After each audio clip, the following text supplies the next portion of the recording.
താൻ ജോലി ചെയ്യുന്ന കമ്പനിയുടെ പുതിയ മേധാവി തന്റെ കഴിഞ്ഞ ജന്മത്തിലെ ഭർത്താവാണെന്നറിഞ്ഞ് പെൺകുട്ടി വല്ലാതെ ഞെട്ടിപ്പോകുന്നു. സഹപ്രവർത്തകരെല്ലാം അവനെ സ്നേഹത്തോടെ സ്വാഗതം ചെയ്തെങ്കിലും അവൾ അവിടെ നിന്ന് രക്ഷപ്പെട്ടു പോകാനാണ് ശ്രമിച്ചത്. അപ്രതീക്ഷിതമായി അവളുടെ സഹപ്രവർത്തക അവളെ തടയുകയും കഴിഞ്ഞ ജന്മത്തിലെ ഭർത്താവ് അവളുടെ പേര് വിളിക്കുകയും ചെയ്യുന്നു.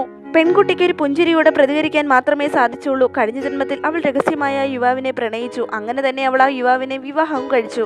ജീവിത ചെലവുകൾക്കായി മാസം തോറും $1 മില്യൺ അവൾക്ക് ലഭിച്ചിരുന്നെങ്കിൽ പോലും ഭർത്താവ് മുൻകാമുകിയെ സ്നേഹിച്ചിരുന്നതിനാൽ അവൾ ഒരിക്കലും സന്തോഷവതിയായിരുന്നില്ല. അയാൾ അവളെ നിരന്തരം അവഗണിക്കുകയും അത് അവളെ മരണത്തിലേക്ക് തള്ളിവിടുകയുമായിരുന്നു. പിന്നീട് അവൾ കണ്ണുകൾ തുറന്നപ്പോൾ 3 വർഷങ്ങൾക്ക് മുമ്പുള്ള ഒരു ദിവസം പുനർജനിച്ചു എന്ന് കണ്ടെത്തി. ഇത്തവണ യുവാവിൽ നിന്ന് അകന്നു നിൽക്കാൻ തന്നെ അവൾ തീരുമാനിക്കുന്നു. അതേസമയം തന്നെ യുവാവിന്റെ സഹോദരി നദിയിലേക്ക് ചാടാനായി നിൽക്കുന്നത് പെൺകുട്ടി കാണാനിടയാവുന്നു. കഴിഞ്ഞ ജന്മത്തില് അവൾ അവന്റെ സഹോദരിയെ രക്ഷിച്ചത് കൊണ്ട് മാത്രമാണ് അവനുമായി അവൾ പ്രണയത്തിലായത്. പെൺകുട്ടി അവിടെ നിന്ന് പോകാൻ ശ്രമിച്ചെങ്കിലും അവന്റെ സഹോദരി തിടുക്കത്തിൽ അവളെ വിളിച്ചിട്ട് തന്നെ പിന്നീട് രക്ഷിക്കണമെന്ന് ആവശ്യപ്പെടുന്നുണ്ട്. അടുത്ത സെക്കൻഡിൽ തന്നെ അവൾ വെള്ളത്തിലേക്ക് ചാടുന്നുണ്ട്.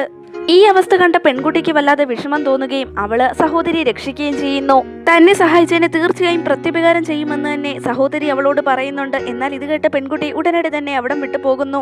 ഈ സമയത്ത് തന്നെ യുവാവ് അവിടേക്ക് എത്തുകയും പെൺകുട്ടിയെ തടയുകയും ചെയ്യുന്നു. അവൾ വളരെ പരിചിതയാണെന്ന് തോന്നുന്നു എന്നും എവിടെയാണ് ജോലി ചെയ്യുന്നേ എന്നും യുവാവ് ചോദിക്കുന്നു. എന്നാൽ തനിക്ക് ജോലിയൊന്നും ഇല്ല എന്ന് കള്ളം പറഞ്ഞിട്ട് പെൺകുട്ടി അവിടെ നിന്ന് പോകുന്നു. യുവാവ് അവളെ ശ്രദ്ധിച്ചു കാണില്ല എന്ന പ്രതീക്ഷയിൽ തന്നെയാണ് പെൺകുട്ടി അവിടെ നിന്ന് പോയത്. അപ്രതീക്ഷിതമായി പെൺകുട്ടി ജോലി ചെയ്യുന്ന ഡിസൈൻ കമ്പനി യുവാവ് സ്വന്തമാക്കുന്നു. പെൺകുട്ടിയുടെ ഡിസൈൻ വർക്കുകൾ ഒരുപാട് ഇഷ്ടപ്പെട്ടുവെന്നും യുവാവ് മാനേജറോട് പറയുന്നു. ഇതേ തുടർന്ന് പെൺകുട്ടിയെ അവൻ ഓഫീസിലേക്ക് വിളിപ്പിക്കുകയും തന്റെ സഹോദരിയെ രക്ഷിച്ചതിന് നന്ദി പറയുകയും ചെയ്യുന്നു. തന്റെ സഹോദരിയെ രക്ഷിച്ചതിന് എന്ത് പ്രത്യുപകാരമാണ് അവൾക്ക് ചെയ്യേണ്ടേ എന്ന് ചോദിച്ചപ്പോൾ കഴിഞ്ഞ ജന്മത്തിൽ അവള് അവനെ വിവാഹം കഴിക്കണമെന്നാണ് ആവശ്യപ്പെട്ടത്. എന്നാൽ ഈ ജന്മത്തിൽ അതേ തെറ്റ് ആവർത്തിക്കാൻ അവൾ തയ്യാറല്ലായിരുന്നു. അതുകൊണ്ട് തന്നെ അവനിൽ നിന്ന് $2 മില്യൺ ആണ് അവൾ ചോദിച്ചത്. യുവാവിൽ നിന്ന് ചെക്ക് ലഭിച്ച ഉടനടി തന്നെ അവൾ അവിടെ നിന്ന് പോകാൻ ശ്രമിക്കുന്നുണ്ടെങ്കിലും അവൾ എന്തിനാണ് തന്നെ ഇങ്ങനെ പേടിക്കുന്നതെന്ന് ചോദിച്ചുകൊണ്ട് യുവാവ് അവളെ തടയുന്നുണ്ട്. കഴിഞ്ഞ ജന്മത്തിൽ പരുക്കനായി തന്റെ ഭർത്താവ് ഇത്രത്തോളം മാറിപ്പോയത് എങ്ങനെയാണെന്ന് അവള് അതിശയത്തോടെ തന്നെ ആലോചിക്കുന്നുണ്ട്. അതിനുശേഷം അവൻ തെറ്റായ മരുന്ന് വല്ലതും എടുത്തു കഴിച്ചിട്ടാണോ ഇവിടേക്ക് വന്നതെന്ന് അവനോട് ചോദിക്കുന്നു. അങ്ങനെ ചോദിക്കേണ്ടിയിരുന്നില്ല എന്ന് കരുതി പെൺകുട്ടി പെട്ടെന്ന് കുസൃതിയോടെ തലതിരിക്കുന്നുണ്ട്. ഇത് അവന്റെ ഉള്ളിൽ അവളെ വല്ലാതെ രസകരമായി തോന്നിപ്പിക്കുന്നു.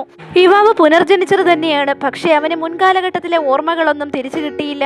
അവിടെ നിന്ന് പോയ പെൺകുട്ടി അവളുടെ ബോസിനെ കണ്ടെത്തി രാജിക്കത്ത് നൽകുന്നുണ്ടെങ്കിലും യുവാവിന്റെ അംഗീകാരമില്ലാതെ തനിക്കൊന്നും ചെയ്യാൻ സാധിക്കില്ല എന്ന് തന്നെ അയാൾ പറയുന്നുണ്ട്. ഇത് കേട്ട പെൺകുട്ടി ഉടനടി തന്നെ യുവാവിന്റെ ഓഫീസിലേക്ക് പോയി രാജിക്കത്ത് സമർപ്പിക്കുന്നു.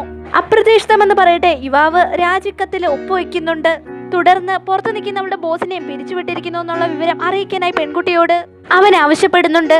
ഇത് കേട്ട് പെൺകുട്ടിയും ആശയക്കുഴപ്പത്തിലാവുന്നു. പ്രധാന പ്രതിഭയെ കമ്പനിയിൽ നിലനിർത്താൻ സാധിക്കാത്തത് നിന്റെ ബോസിന്റെ കടമയുടെ വീഴ്ചയാണെന്ന് അവൻ പറയുന്നു. അപ്പോഴാണ് അവൾക്ക് മനസ്സിലാവുന്നത് യുവാവ് അവളെ തേടിയാണ് അവിടേക്ക് എത്തിയിരിക്കുന്നതെന്ന്.